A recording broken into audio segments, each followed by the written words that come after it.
Hello बच्चों, आज हम दैनिक जीवन में विज्ञान के महत्व के बारे में जानेंगे। कई बार हमारे मन में इस तरह के सवाल उठते हैं कि प्रेशर कुकर में खाना जल्दी क्यों बन जाता है, दूध से दही कैसे बनता है, फ्रिज में सामान ठंडा क्यों हो जाता है, या फिर कोई भी चीज़ जब हम ऊपर फेंकते हैं तो वो हमेशा नीचे की ओर ही क्यों गिर जाती है।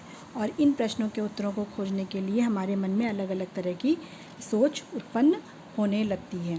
विज्ञान वही है, जब हमारे मन में किसी भी चीज़ के प्रति जिज्ञासा उत्पन्न होती है, किसी भी प्रश्न का उत्तर हम खोजने की कोशिश करते हैं, तो वही विज्ञान कहलाता है। सबसे पहले हमारे मन में एक प्रश्न उठता है जिसके लिए हम कोई सोच उत्पन्न करते हैं और फिर उस सोच को ही हम अपनी ही सोच को परीक्षण करना शुरू कर देते हैं। उसी सोच का परीक्षण करते करते कब हम उसका निरीक्षण, विश्लेषण या वर्गीकरण करने लगते हैं, ये हमें पता ही नहीं चलता।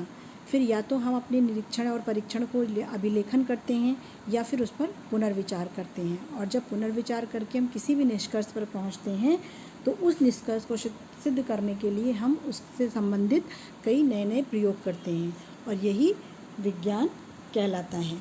इसी तरह के विज्ञान के कारण ही हमारे दैनिक जीवन में बहुत सी चीज़ों की उत्पत्ति हुई है।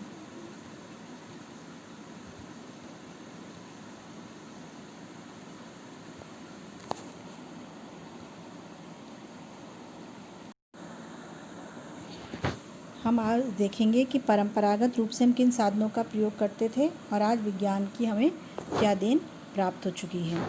पहले भोजन बनाने के लिए हम मिट्टी के चूल्हों का प्रयोग करते थे, मिट्टी के बर्तन का उपयोग किया जाता था। अब हम गैस के चूल्हे पर खाना बनाते हैं या माइक्रोवेव विद्युत ओवन में खाना बनाया जाने लगा है। बर्तन भी हमारे बदल गए हैं, स्टील के बर्तनों का हम ज़्यादातर प्रयोग खाना बनाने में करने लगे हैं। तो इस प्रकार हम देखते हैं कि परंपरागत रूप से जब हम भोजन बनाते थे पहले, तो मिट्टी के चूल्हे पर मिट्टी के पारंपरिक बर्तनों द्वारा या कुछ एक धातुओं के निर्मित बर्तनों का इस्तेमाल करते हुए हम भोजन बनाते थे, जबकि आज हम solar cooker, pressure cooker, non stick बर्तन, इंडक्शन चूल्हा, इन सब चीज़ों का प्रयोग बहुतायत से करने लगे हैं। कृषि के क्षेत्र में भी हम देखते हैं कि पहले हम बहुत ही पारंपरिक रूप से हल बैल के द्वारा बहुत ही साधारण तरीके से खेती करते थे, जबकि आज के युग में tractor, trolley, cultivator, thresher machine, इन सब का इस्तेमाल खेती में किया जाने लगा है। तो पहले हम परंपरागत रूप से हल बैल, कुआं, रहट और सिर्फ गोबर की खाद का ही प्रयोग करते थे, जबकि आज हम रासायनिक उर्वरकों का प्रयोग करने लगे हैं, कीटनाशक दवाइयों का प्रयोग करते हैं। ट्रैक्टर, ट्रॉली, ट्यूबवेल, नहरें, ये सब हमारी खेती में सहायता प्रदान करने के साधन बन गए हैं। परंपरागत साधनों में यातायात में के तौर पे हम सिर्फ बैलगाड़ी, तांगा, घोड़ा गाड़ी, इन सब चीज़ों का प्रयोग करते थे, और एक स्थान से दूसरे स्थान पर जाने के लिए हमें काफ़ी लंबा समय तय करना पड़ता था, जबकि धीरे धीरे रेलगाड़ी, स्कूटर, साइकिल, इन सब की उत्पत्ति होने के बाद हमारा सफ़र काफ़ी आसान हो गया, और जो सफ़र हम बहुत ज़्यादा समय में तय करते थे वही सफ़र हमारा काफ़ी कम समय में तय होने लगा। मनोरंजन के क्षेत्र में गाँव में हमारे पास सिर्फ नाटक और नौटंकी एक ऐसा साधन होता था जिसके द्वारा हम मनोरंजन को करते थे अपना, लेकिन आज चाहे शहर हो या गांव हो, सब जगह मनोरंजन के साधनों में काफ़ी परिवर्तन देखने को मिलता है। अब हमारे पास radio, television, cinema, video game, DVD, इतनी अनेक तरह के साधन हैं जिनके द्वारा हम मनोरंजन अपना करते हैं। शिक्षा के क्षेत्र में तो आपको जानकर बहुत ही ताज्जुब होगा कि पहले जो हमारी प्रणाली, शिक्षा प्रणाली थी, वो गुरुकुल प्रणाली के नाम से जानी जाती थी, और इसमें बच्चों को गुरु के साथ उनके घर आश्रमों में रहना पड़ता था, और वहीं रहकर उनके सारे कार्यक्रम क्रियाकलापों में गुरु का सहयोग करते हुए शिक्षा अध्ययन करना पड़ता था।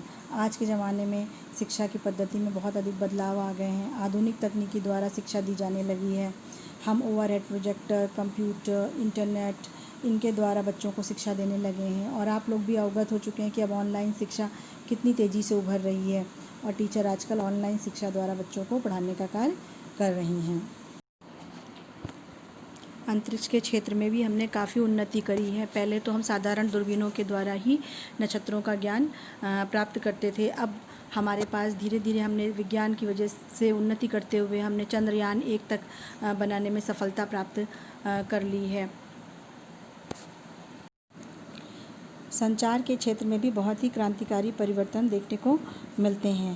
प्राचीन समय में हमें अपने संदेशों को पहुंचाने के लिए संदेश वाहक भेजने पड़ते थे, जो एक स्थान से दूसरे स्थान तक हमारे संदेशों को लेके जाते थे। इसके पश्चात समय के परिवर्तन के साथ साथ चिट्ठियों का प्रयोग किया जाने लगा, डाक द्वारा चिट्ठियाँ भेजी जाने लगी, टेलीग्राम किए जाने लगे। इन सबको भेजने के लिए पत्र पेटिकाओं का इस्तेमाल किया जाने लगा। इनके चलते चलते संविज्ञान के द्वारा फिर टेलीफ़ोन की उत्पत्ति हुई, और टेलीफ़ोन की उत्पत्ति होने के साथ ही हमारे लिए ये बहुत ही आसान हो गया कि हम अपने निकटतम व्यक्ति से उसके दूर रहते हुए भी बहुत आसानी से बात कर लेते थे और अपने संदेशों को पहुंचाने में सक्षम होने लगे। मोबाइल के आने के पश्चात तो एक क्रांतिकारी परिवर्तन हो गया, जिसके द्वारा हम कितनी भी दूर बैठे हुए व्यक्ति के साथ बहुत ही सहजता और सरलता के साथ बात कर लेते हैं।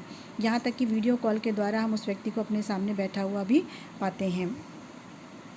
तो पहले के ज़माने में सिर्फ संदेश वाहक और डाकतार द्वारा ही हमारे संदेश जाते थे, जबकि आज टेलीफ़ोन, मोबाइल के अतिरिक्त fax, mail, computer, telegram, internet आदि ऐसे साधन हैं जिनके द्वारा हम अपने संदेशों को एक स्थान से दूसरे स्थान तक बहुत ही आसानी के साथ पहुंचा लेते हैं।